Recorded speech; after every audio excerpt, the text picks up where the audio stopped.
You're listening to the podcast against Giygas.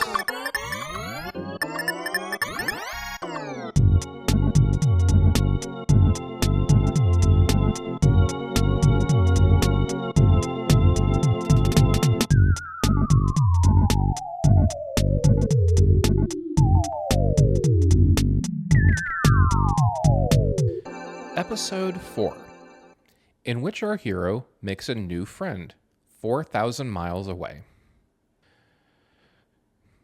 Ness stood on his tiptoes and slapped a handful of $20 bills on the counter of the Twoson bus station. His business in the town finally complete. His new friend Paula, good and rescued from a sinister, if also a little silly, cult. The first part of the Sanctuary melody, good and recorded into the Soundstone. And not to mention a rockin' photo of Ness at the giant step, good and snapped by a strange man from the sky. 2 one-way tickets to Threed, please. All routes to Threed have been canceled due to a recent zombie outbreak. The next bus to Onette leaves in an hour. What? But I just came from Onette. Sorry, kid. That's all I got. Paula grumbled and spoke up to the ticket seller, also needing to stand on her toes. Please, mister, it's an emergency. We just have to get there. Anyway, they're just zombies. We can take care of ourselves. The seller raised an eyebrow at them both. Oh, I'm sure you can, children. Nonetheless, I have no buses en route. Well, we can't just go back where we came from. Well, guess you're staying in Twoson for a while then. How long is a while? I don't know. You tell me how long it takes to clear out an infestation of the living dead. You could always take in the Runaway Five. I heard they're starting their world tour tonight, right here in Twoson. History is about to start right in our backyard, boys and girls. Deflated, Ness and Paula had nothing to say to the ticket seller. The adults behind Ness and Paula made their way to the booth and took their spot in line.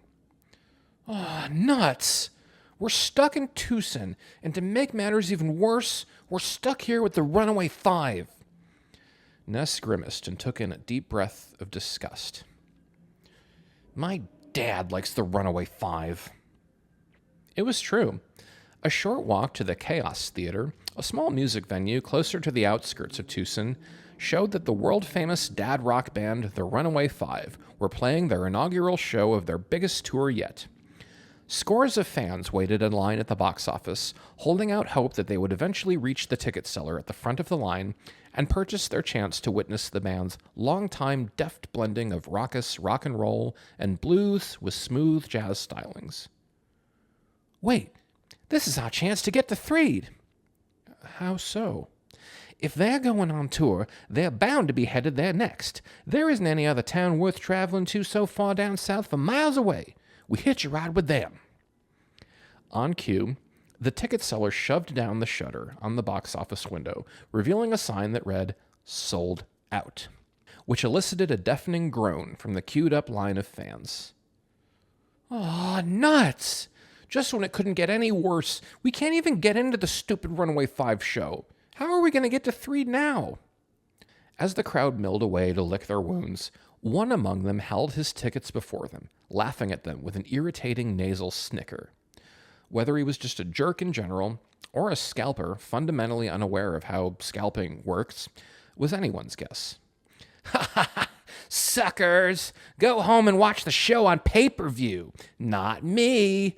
I got front row seats, baby. Backstage passes, the works. Me and my old lady are going to have one heck of a time. Eat crow, you bunch of losers. Eat crow. One moment, he was flaunting his tickets in their faces, and the next, they disappeared from his hand like a magician's trick. The crowd, still bummed that they had to miss the show, gleaned whatever solace they could from seeing this man forced to eat a hefty helping of crow himself. From a good distance away from the line, Paula inspected her new, telekinetically gotten tickets. Well, well, looky here. Front row seats, backstage passes. How about that? Meanwhile, Ness raised a cautious eyebrow at Paula. That's stealing, you know. Paula gave Ness a smile and a wink. As soon as the show's over, I'll give them right back. I promise. With that, Ness and Paula took their place in line, and once the ticket taker waved them down and temporarily confiscated their baseball bat and frying pan, and once black X's were drawn on their hands, they were ushered in with every other ticket holder to the old Twoson Chaos Theater. Oh, nuts. As if it couldn't get any worse, now we actually have to see the Runaway Five. Oh, hush up, you. The annoying man outside the Chaos Theater was true to his word. The children had front row seats facing the direct center of the stage. There was not a single note, gesture, or mannerism to be missed from the Runaway Five. While Ness sulked at the situation he was in, stuck for 3 hours in a loud room full of adults listening to music for people who wished they had a yacht, Paula took in the new sights and sounds the place afforded her. Being cooped up in her reinforced steel bedroom for most of her life, she had only rarely been outside it, rarely socialized with what few friends she made at school, and certainly had never been to a rock and roll show. Even the build-up to the main event, the grand hall full of the audience's chatter, and roadies scrambling around the stage and fiddling around with musical instruments, thrilled her. Finally, the Runaway Five took their places on stage.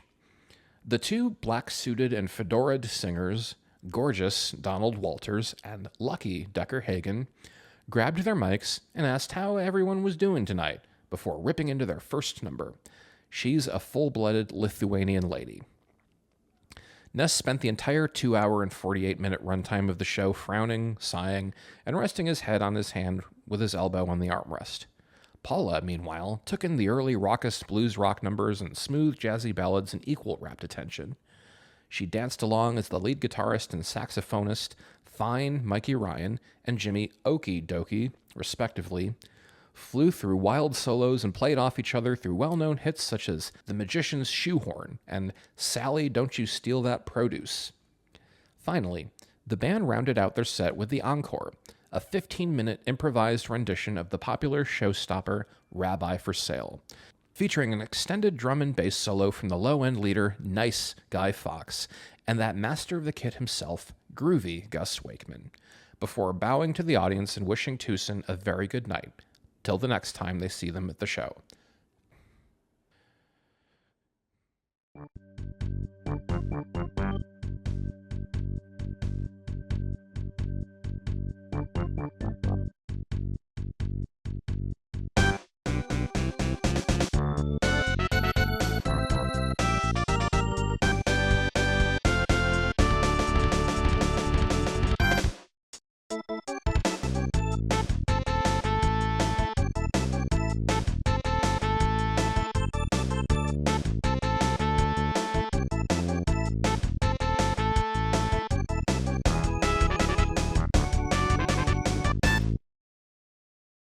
As all good things eventually do, the Great Big Runaway Five show came to an end.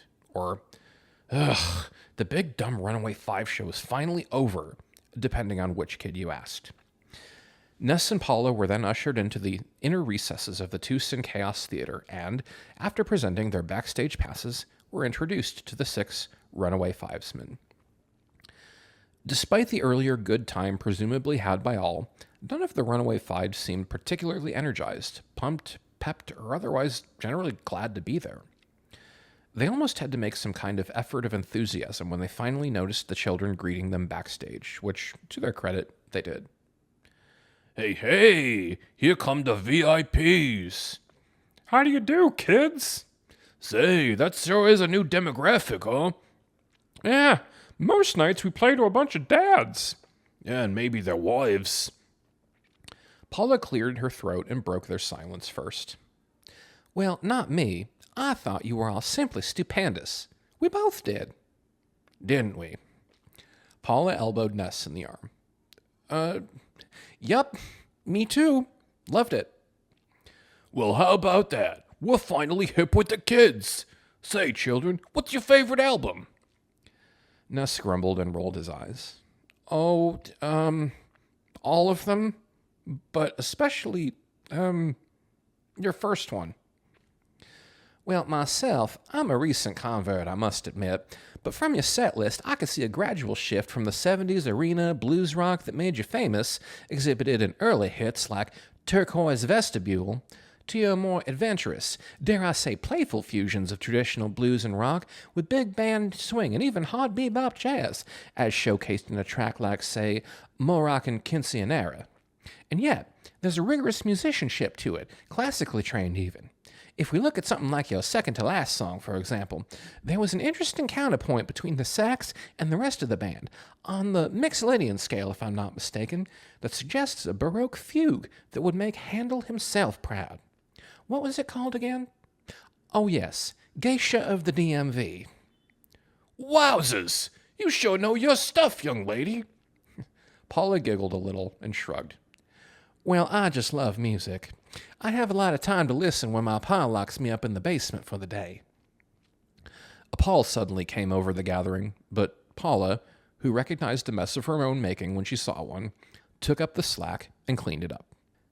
Say, I bet you got a lot of exciting places lined up on your big tour. I guess you'll be starting in Threed first. Oh yeah, all around the world, baby. Fantastic.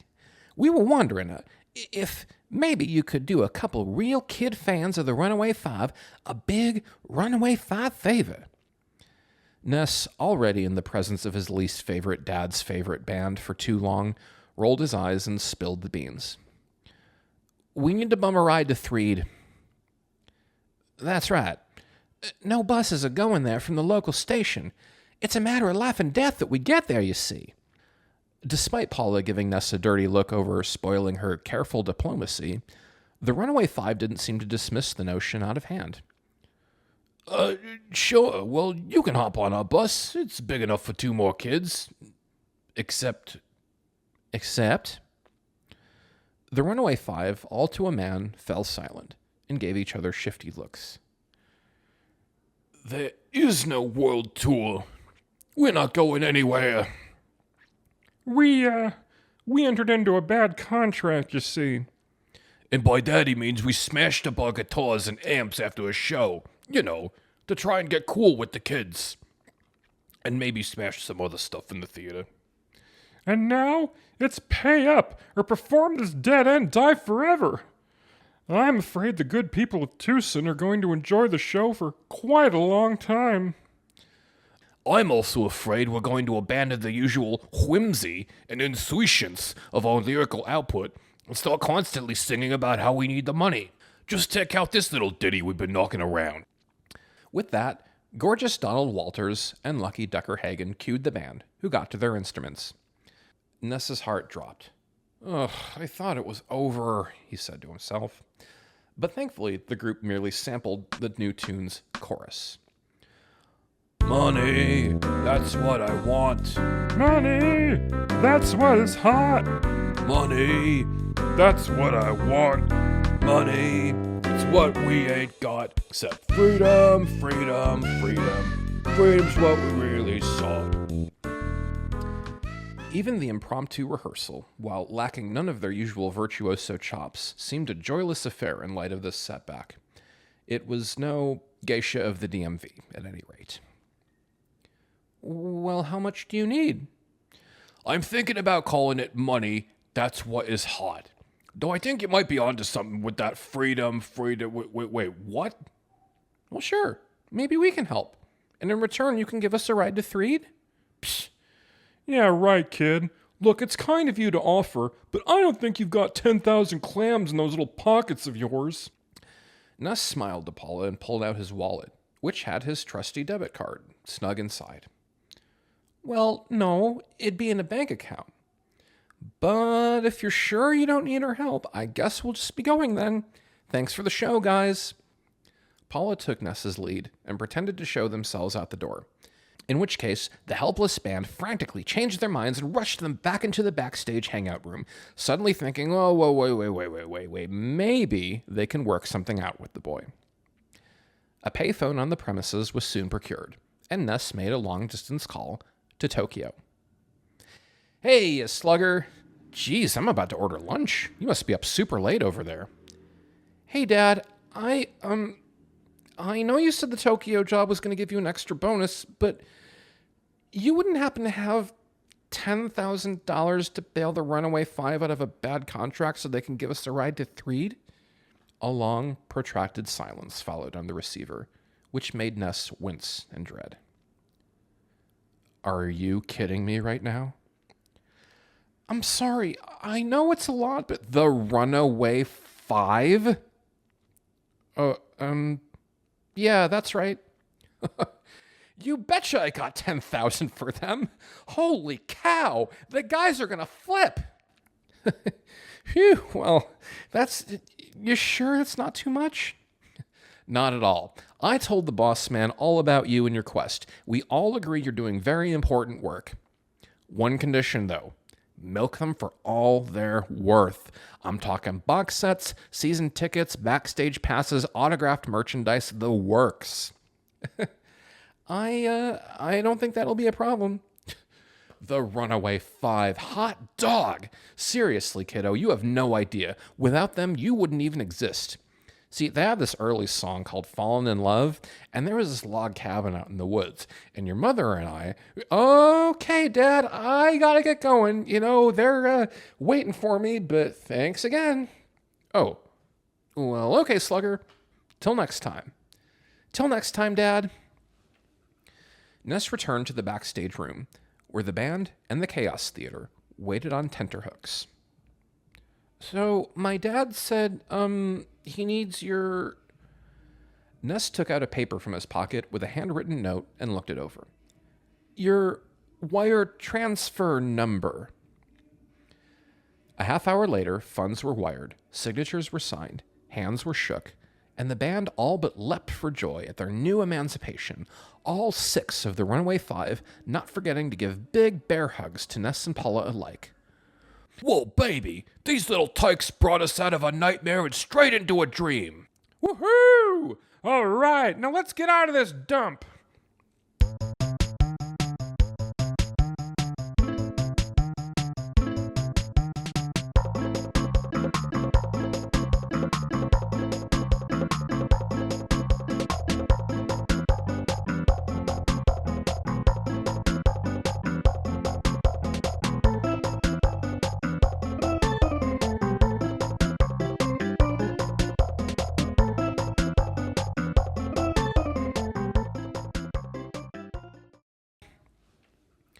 The next morning, they all huddled into the Runaway Five bus, with 2 extra kid fans in tow. Lucky Decker Hagen jumped into the driver's seat, and after a small mishap with the curb that left a dent in the bus's rear, and not a small crack in the Twoson pavement, Hey, watch where you're going! Lucky Ducker Hagen scolded the curb as he backed out, they finally hit the road to Threed. Not to worry, children. Once we start jamming out, this bus is gonna be way too loud for any spooky things to bother us. Zombies, ghosts, what have you. True to their word, they did, and it was. For the entire 8-hour ride to Threed, Ness and Paula's entire sensory perception was the Runaway Five and nothing else. They saw, heard, and even felt the hours and hours of jams, improvisations, rehearsals, starts, and stops as the band played on and on. Ness grimaced and covered his ears. Man, this is really going to take 8 hours?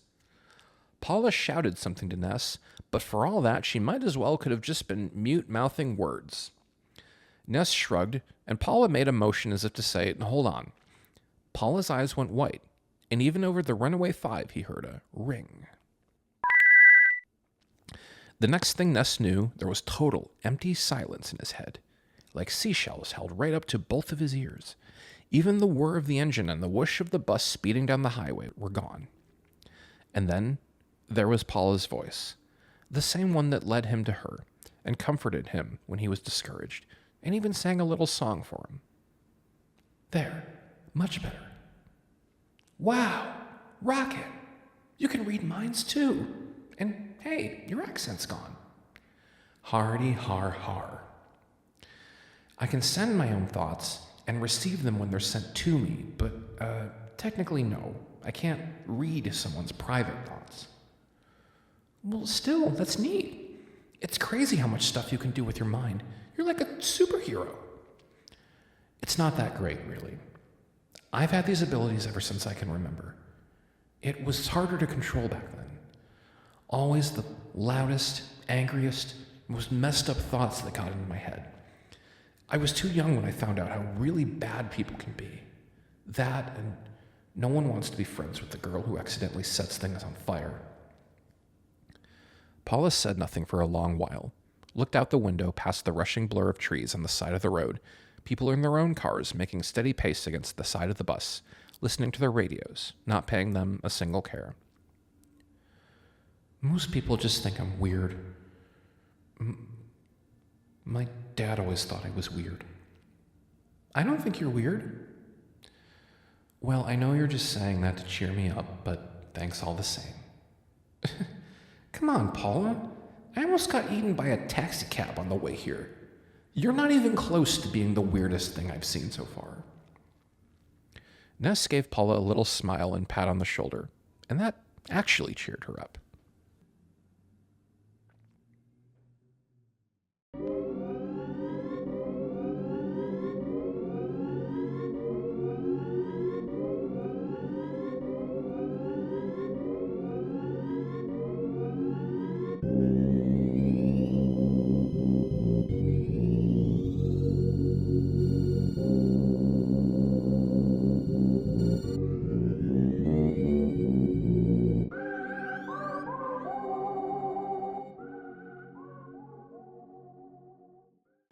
Finally, the bus pulled into the Threed city limits just as the sun set. The small town was entirely deserted. Not only was there not a single soul present in either its impressive downtown center or any of its quaint suburban clusters, but indeed, the kids and the Runaway Five alike noticed many of the residents making a frantic break to their homes, slamming their doors shut, turning bolt after padlock after reinforced steel chain, swiping curtains, turning off the lights, shuttering window after window. And were some of them even nailing 2x4s over the windows? Even if there wasn't an alleged zombie outbreak in Threed, the town was as good as dead. Ness and Paula exited the bus last as the band looked around the joyless small town and shrugged to each other. We're gonna hit the road. This place is too down in the dumps. With that, the Runaway Five hopped back into the bus and headed toward their next destination. Not missing a beat, Ness and Paula could still hear the music coming out of the thing even only minutes after peeling away from the gloomy town. Once they got going, nothing could keep down the Runaway Five. Well, nothing short of staggering fiscal irresponsibility, of course. Ness took a look around. He could have maybe imagined a time when Threed was bright, bustling, full of smiles and chatter as people went about their day, but that time was gone now. Now it was as if everyone was to spend every waking moment indoors, under bolt-locked front door and shuttered windows, as if even the sun was afraid to come out. A zombie invasion will do that. Imagine his surprise when he spotted, just beside the Threed city limits, the very same hippie he encountered in Twoson. And there indeed was his ramshackle wooden kiosk, the big spray-painted placard above him advertising 5-cent hints. Paula regarded the sight with a little laugh, before she noted Ness heading toward the booth and followed close behind. Ness, what are you're seriously going to buy a hint? At least they're cheap. Ness approached the kiosk with a wave and a smile, as the hippie looked on without a word or gesture. Say, how come you left Twoson? And what brings you all the way out here? Sorry, kid, but have we met before? What do you... Of course we have. You run the hint booth at Twoson. Or you used to. I've never been to Twoson in my life. Born and raised in Threed myself. Ness frowned and folded his arms. Come on, you look and sound exactly like the guy. You have the exact same booth and the exact same service for the exact same price. It's a franchise. I work at the Threed branch. Ness grumbled, dug into his pocket, and slipped a nickel into the tin. After taking a moment to shake the nickel around in the can, the hippie cleared his throat. There's a zombie invasion in the works here. Things were never the same when the dead started walking in the once quiet town of Threed. The sun never shines, no one ever smiles, and everyone passes the night locked in their houses. Ness and Paula looked to each other. You get what you pay for. Paula grabbed Ness by the hand before he could drop another coin into the slot. Oh, come on, we don't need that junk. With that, Paula dragged Ness away, and they went deeper into the spooky town of Threed. Where are we going? We should find a hotel or something. If there are zombies, it won't do any good being outdoors while the sun's down. I mean, what are we doing here? How did you know we had to go to Threed anyway? I just know. It's a hunch. A hunch? Yes, a hunch. Come on, really, you can tell me. How come we're in Threed? Ness noticed that this question seemed to bother Paula more than the others. She hesitated for a long while, and then sighed. I can see small glimpses of the future. It's in Threed that we meet our third friend. And when I see it in the future, you can trust it's going to happen no matter what. They always come true. Always. You can see the future too? Wow, you're like a psychic. It's not as neat as all that. Only very small glimpses, a couple seconds usually. Brief moments, but significant and intense. Say, do you know if, have you seen if do we win? Against Giygas? Now this question really bothered Paula, though Ness still had a little growing up to do to gain the emotional intelligence enough to realize this. Paula tried not to think about the nightmare world, where the only sounds are someone's screams, and the only sights are black and red misty haze and red blood in the pitch dark, and before her 3 boys she had never met before, lying on the ground dead, and only she alive to gaze upon their broken bodies, the last thing she saw before the world was destroyed. These 3 boys she had never seen before in her life, at least when she first had the nightmare.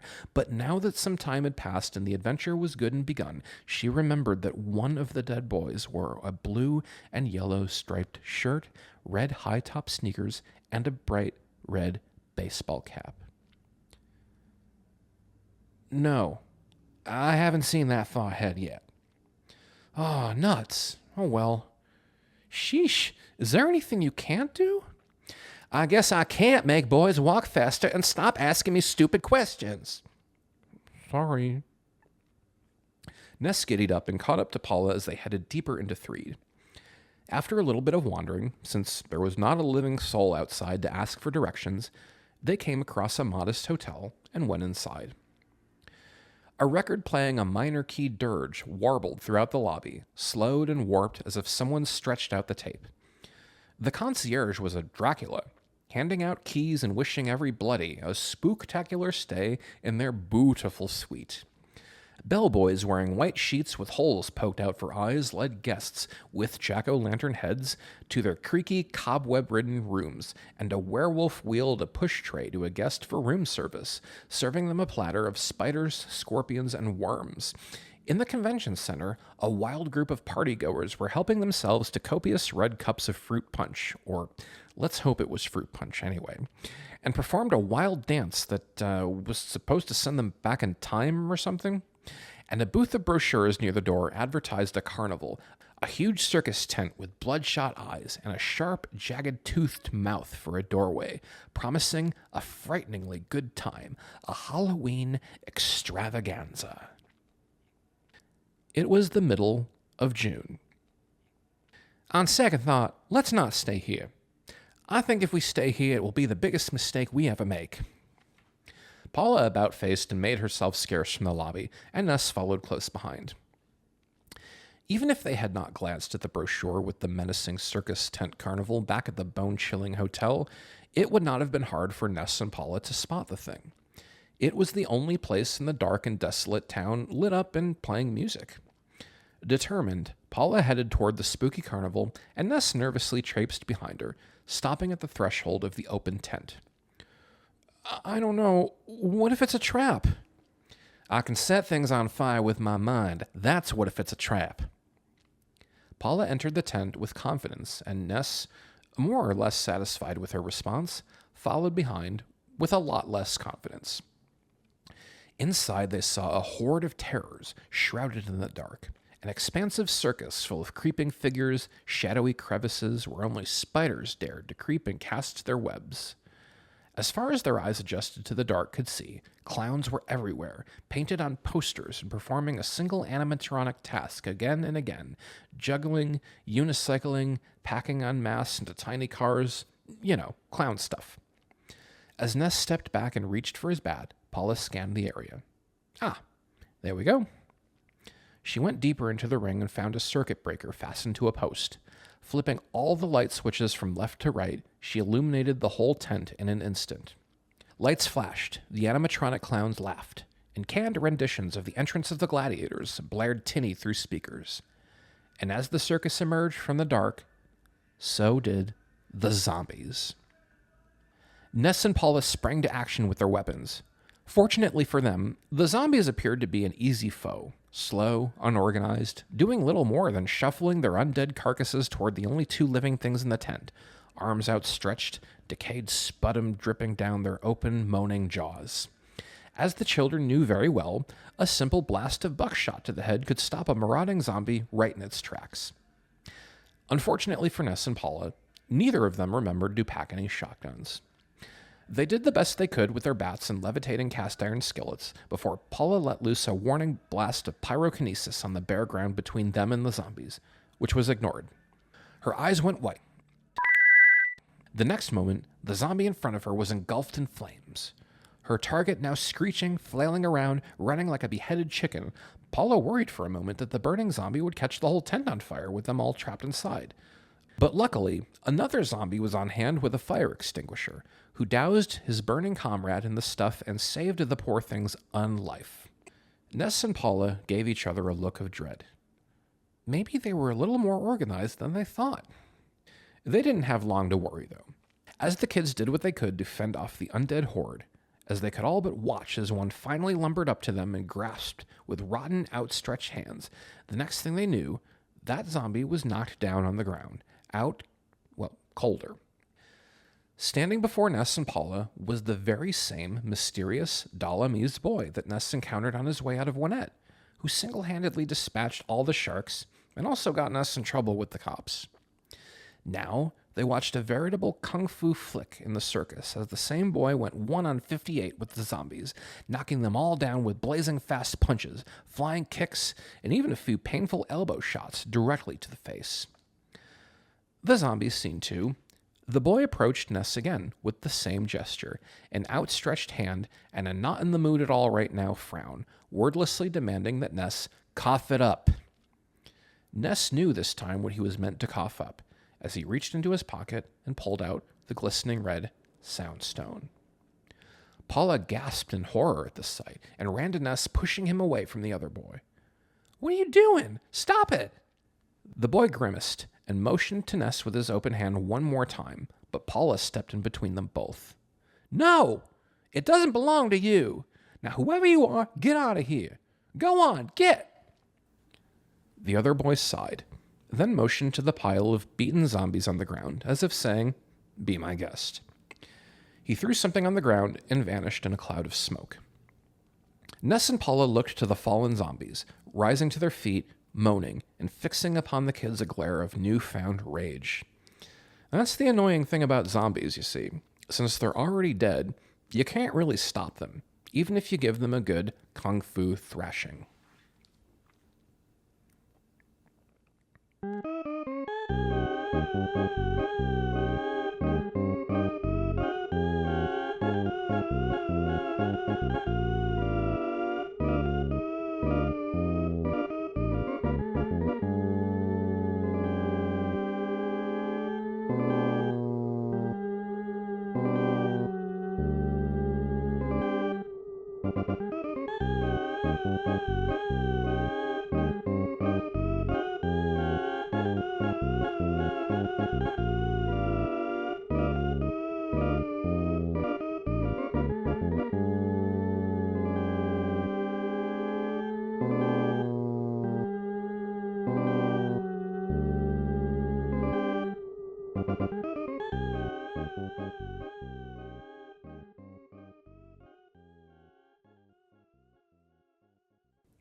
Ness and Paula found themselves locked in a dungeon.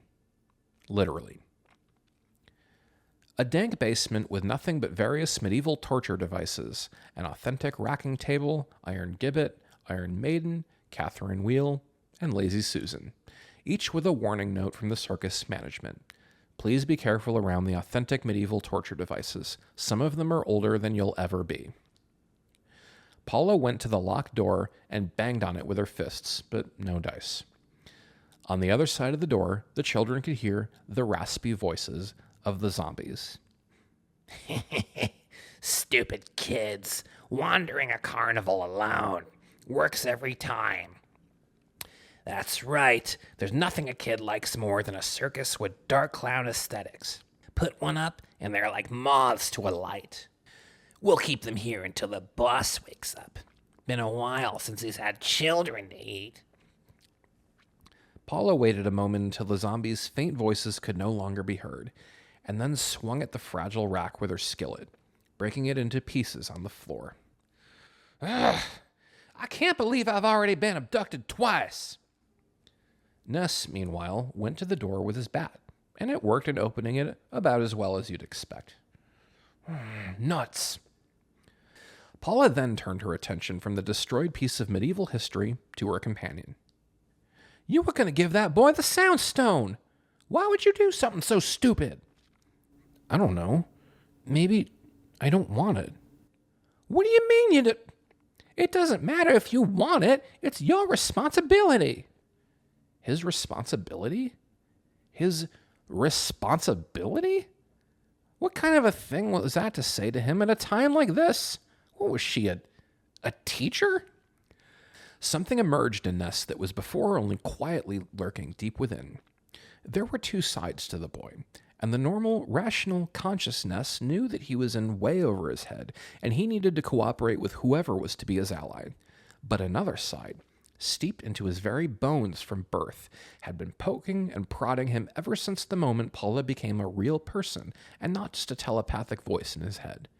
Every single backhanded statement, every ribbing, every grumpy, sarcastic aside that Paula let out to her new companion teased the caged lion in his heart, the unconscious, deep-seated revulsion commonly found in all 12-year-old boys, the immediate and thorough revulsion against a bossy girl. The lion was freed, but before it had a chance to roar, Paula grumbled and changed the subject, sitting down beside the wall. Ugh, never mind for now.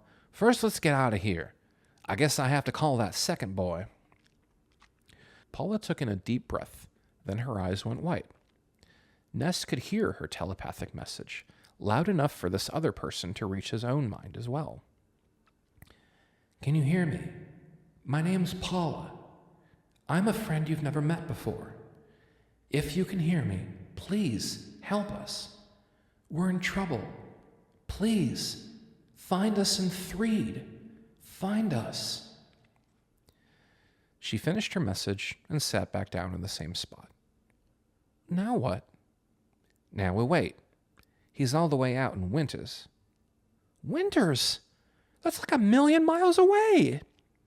4,000, but yes, it could take him days, weeks to fly here.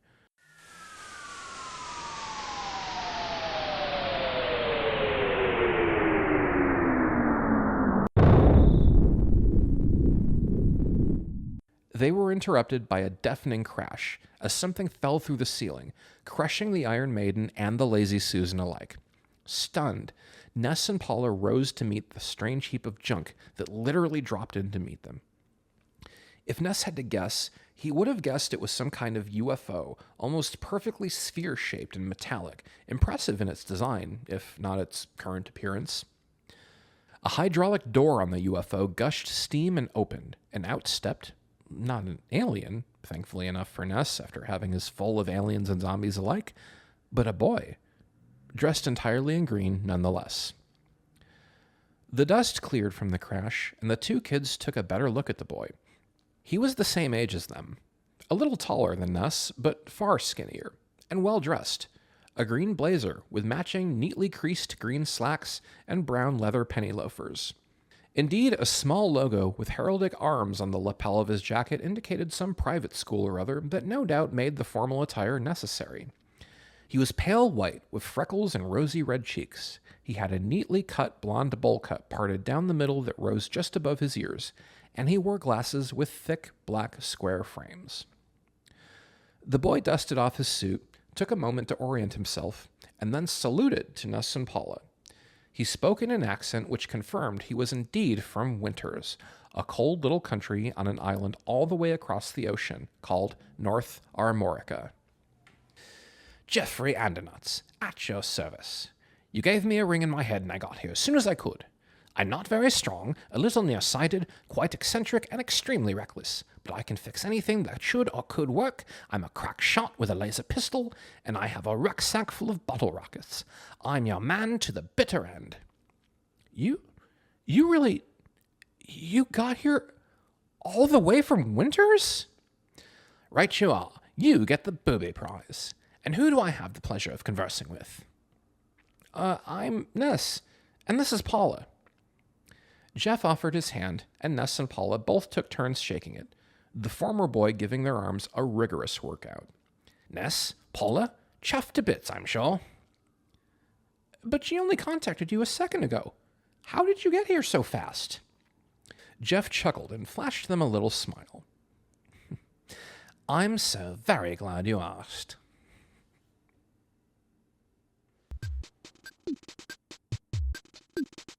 You have been listening to The Podcast Against Giygas. The Podcast Against Giygas is an audiobook written and performed by me, Garrett McMahon, based on Earthbound, the Super Nintendo game directed by Shigesato Itoi, with production by William Pulowski and thumbnail design and art direction by David Peters. This podcast stinks.